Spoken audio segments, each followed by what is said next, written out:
Қайырлы күн баршаңызға, каналыма қош келдіңіздер.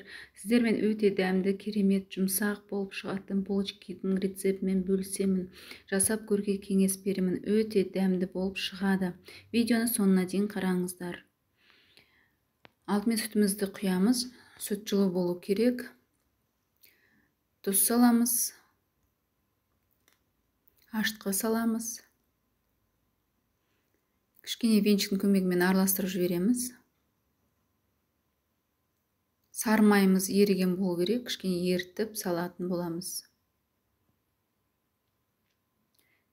4 ас қасықтай қант саламыз. Енді кішкене араластырып аламыз. 2 дана жұмыртқамызды жарып қосатын боламыз.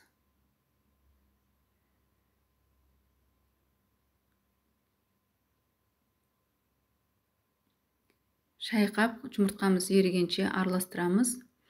Енді аз-аздан ұнымызды қосып отырып, жұмсақ қамыр илейтін боламыз.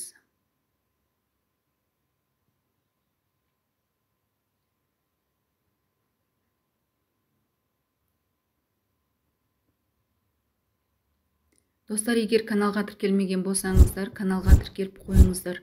Сонда сіздерге бірден жаңа видеом ашылатын болады. Мен барлық құрамын описанияға қалдыратын боламын.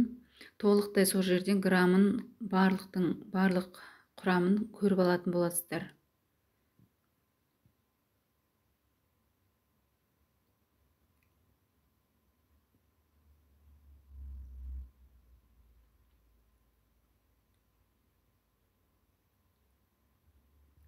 Енді сұйық май қосып, жақсап тағы бір илеп шығамыз.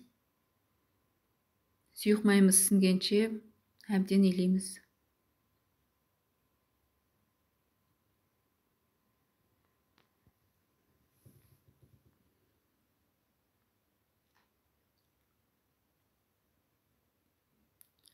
Енді салафанмен бетін жауып, жылы жерге 1-2 сағатқа көтерілгенше қойып қоямыз.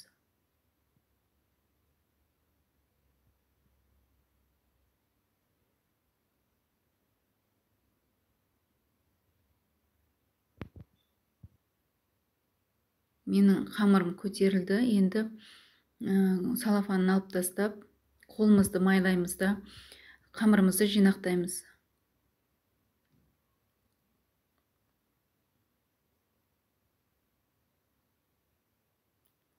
Тәрелкемізге аз-аз мөлшерден бөліп аламыз.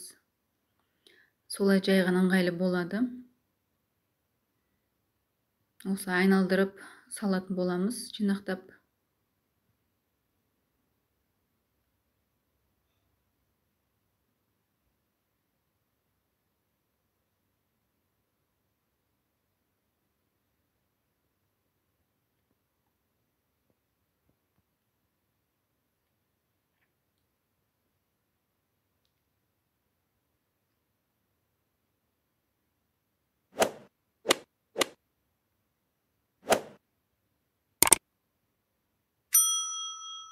Қамырымыз көтерілгенше қойып қоямыз.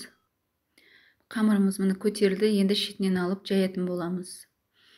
Кішкене сұйық май жағып жаямыз.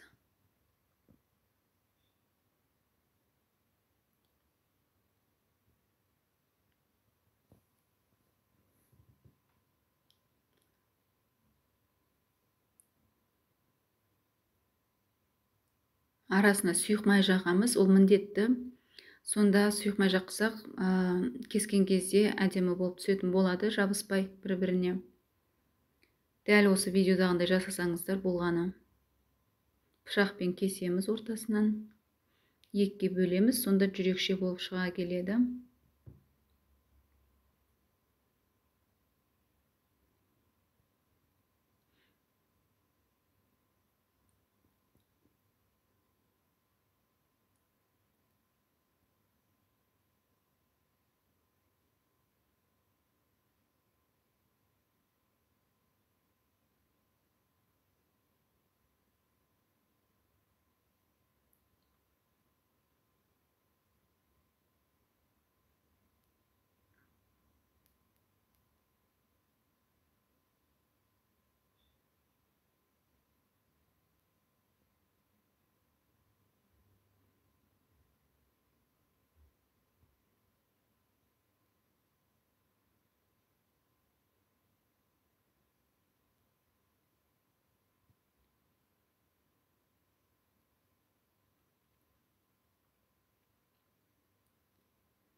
Барлығы дайын болды. Енді бетін жауып көтерілгенше қойып қоямыз.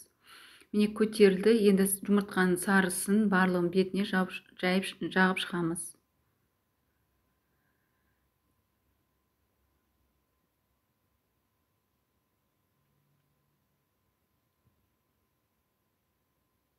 Енді барлығын бетіне қанттан сеуіп шығамыз. Қант сепсеңіздер, беті жылтырап, әрі дәмді болып шығады. Қант себу міндетті. Пешімізде 180 градуста піскенше пісіріп аламыз. Міне біздің булочкаларымыз пісіп шықты. Өте дәмді, керемет болып шықты. Дастархан көркін ашатын булочканың бірі. Жасап көріңіздер, жасап көруге кеңес беремін. Баршаңызға ас болсын.